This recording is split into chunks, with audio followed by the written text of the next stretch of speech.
Hello दोस्तों और स्वागत है आपका एक और पाइथन वीडियो के अंदर। इस वीडियो के अंदर हम डिस्कस करने वाले हैं एक बहुत ही इंपॉर्टेंट और एक बहुत ही कंफ्यूज कर देने वाला टॉपिक। जी हाँ, इसमें हम डिस्कस करने वाले हैं डबल इक्वल टू यानी कि कंपैरिजन ऑपरेटर को हम कंपेयर करेंगे इज़ के साथ। आपने पाइथन में देखा होगा काफ़ी बारी हम लिखते हैं कि जैसे मैंने लिखा x इज़ इक्वल टू 1 और मैं लिखूँगा x इज़ 1 और ये मुझे रिटर्न करेगा एक Boolean value that is true.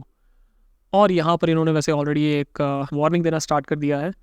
तो हम समझने की कोशिश करेंगे कि पाइथन में इन दोनों चीज़ों का डिफरेंस क्या है, क्या हम इनको इंटरचेंजेबली यूज़ कर सकते हैं या हम इनको इंटरचेंजेबली यूज़ नहीं कर सकते। इस वीडियो के बाद आपको बिल्कुल क्लियर होने वाला है। तो चलिए स्टार्ट करते हैं। सबसे पहले हम देखेंगे कुछ एक्सपेरिमेंट्स करके। a इज़ इक्वल टू हमने लिखा है 1, इसको हम कर देते हैं save. b is equal to हमने लिखा है 1, इसको भी हम कर देते हैं सेव। अब मैं बोलने वाला हूँ a इक्वल b। बिल्कुल ट्रू है क्योंकि a के अंदर भी 1 वैल्यू स्टोर है, b के अंदर भी 1 वैल्यू स्टोर है, तो a equal to b definitely होना चाहिए। अब हम करके देखते हैं a इज़ b। इस केस में क्या आता है? इस केस में भी ट्रू आ रहा है, विच इज़ क्वाइट इंटरेस्टिंग। अब होगा क्या कि इससे आपको ये लगेगा कि हम इक्वल टू को और इसको इंटरचेंजेबली यूज़ कर सकते हैं। लेकिन अभी हम क्या करेंगे, हम थोड़े से और एक्सपेरिमेंट्स करेंगे इस चीज़ को थोड़ा बेटर समझने के लिए।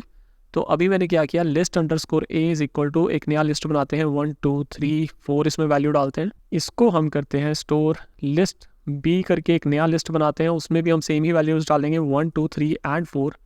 इसको भी हम सेव कर लेते हैं। चलिए अब हम एक और कंपैरिजन करके देखते हैं। List underscore a equal list underscore b। क्या लगता है आपको, क्या आएगा कि क्या ये दोनों इक्वल है या ये दोनों इक्वल नहीं है? हाँ चलिए चेक करते हैं।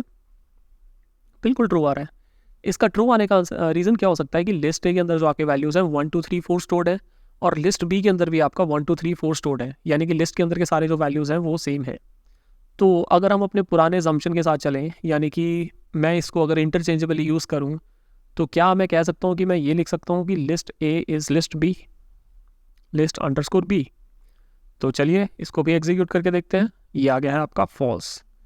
तो इससे हमारा एक तो मिथ बस्ट हो गया कि हम इज़ को और इक्वल टू यानी कि कंपैरिजन ऑपरेटर को और जो बिल्ट इन कीवर्ड है पाइथन का इज़, उनको हम इंटरचेंजेबली यूज़ नहीं कर सकते।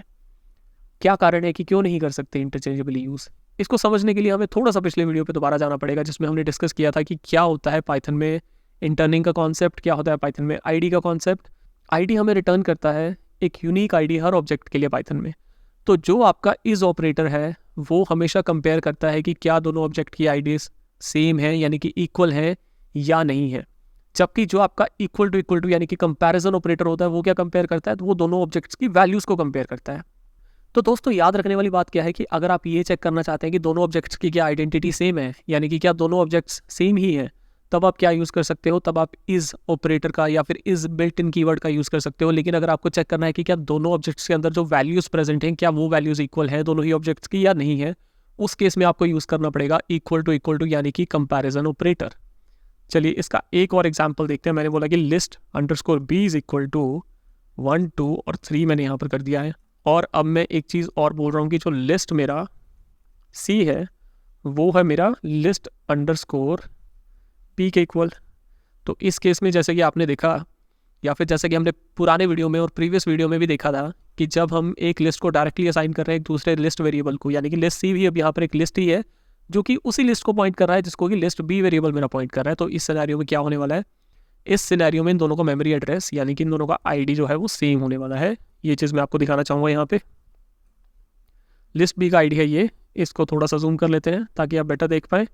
और आईडी ऑफ लिस्ट सी की अगर बात करते हैं तो वो भी क्या है, बिल्कुल ही दोनों का आईडी सेम है। तो इस केस में हम क्या कर सकते हैं, इस केस में हम बोल सकते हैं कि list underscore B is list underscore C और ये आपको बिल्कुल ट्रू रिटर्न करेगा। अच्छा अभी अगर हम बात करें कि यहाँ पर तो जो आपका ए वेरिएबल है वो डिफरेंट था, बी वेरिएबल डिफरेंट था, लेकिन फिर भी ए इज इक्वल टू बी ने भी ट्रू दिया और ए इज बी ने भी ट्रू दिया। तो इसके लिए वापस जाएंगे इंटर्निंग के कॉन्सेप्ट के ऊपर। इंटर्निंग का कॉन्सेप्ट मतलब पाइथन कुछ वैल्यूज़ को और कुछ ऑब्जेक्ट्स को ऑलरेडी कैश करके रखता है, तो वो नए ऑब्जेक्ट्स वहाँ पे नहीं क्रिएट करता है। अब भी क्या करते हैं, हम x1 को लेकर चलते हैं जैसे कि 3000। ये वो वैल्यू है जिसको पाइथन बाय डिफॉल्ट कैश नहीं करता है। तो अब इस केस में हम देखेंगे कि क्या x1 इज़ x2 होगा या नहीं होगा। तो x2 में भी मैं सेम ही वैल्यू स्टोर कर रहा हूँ 3000। क्या x1 इक्वल टू x2 होगा? डेफिनेटली होगा, क्योंकि दोनों ही वैल्यूज़ है जो वो सेम है। अब देखते हैं कि क्या x1 इज़ x2 होगा या नहीं होगा। आंसर है फॉल्स, क्योंकि x1 के लिए पाइथन ने नया मेमोरी एलोकेट किया, x2 के लिए भी पाइथन ने नया मेमोरी एलोकेट किया। इसका मतलब दोनों के जो मेमोरी आईडीज़ है या फिर ऑब्जेक्ट आईडीज़ है वो सेम नहीं है, जिसकी वजह से जो आपका इज ऑपरेटर है वो आपको रिटर्न कर रहा है फॉल्स। तो आइडिया बहुत ही ज़्यादा आई थिंक अभी तक आपको क्लियर हो चुका होगा कि जब भी आपको दो ऑब्जेक्ट्स के वैल्यूज़ को कंपेयर करना है तो आप इक्वल टू यानी कि आप कंपैरिजन ऑपरेटर का यूज़ करेंगे। अगर आप चेक करना चाहते हैं कि क्या दोनों ऑब्जेक्ट्स की जो आइडेंटिटीज़ हैं या फिर जो दोनों ऑब्जेक्ट की मेमोरी लोकेशंस एज पर सी पाइथन है क्या वो सेम है या नहीं है, तो उसके लिए आप यूज़ कर सकते हैं इस ऑपरेटर का। तो उम्मीद करता हूँ कि ये टॉपिक आज के बाद आपको कंफ्यूज नहीं करेगा और आपको ये वीडियो पसंद आया। अगर ऐसा है तो प्लीज़ आप इस वीडियो को लाइक और कमेंट करके अपने दोस्तों के साथ शेयर भी कर सकते हैं। Thanks a lot for watching, I will see you in the next one. Till then, bye bye and take care.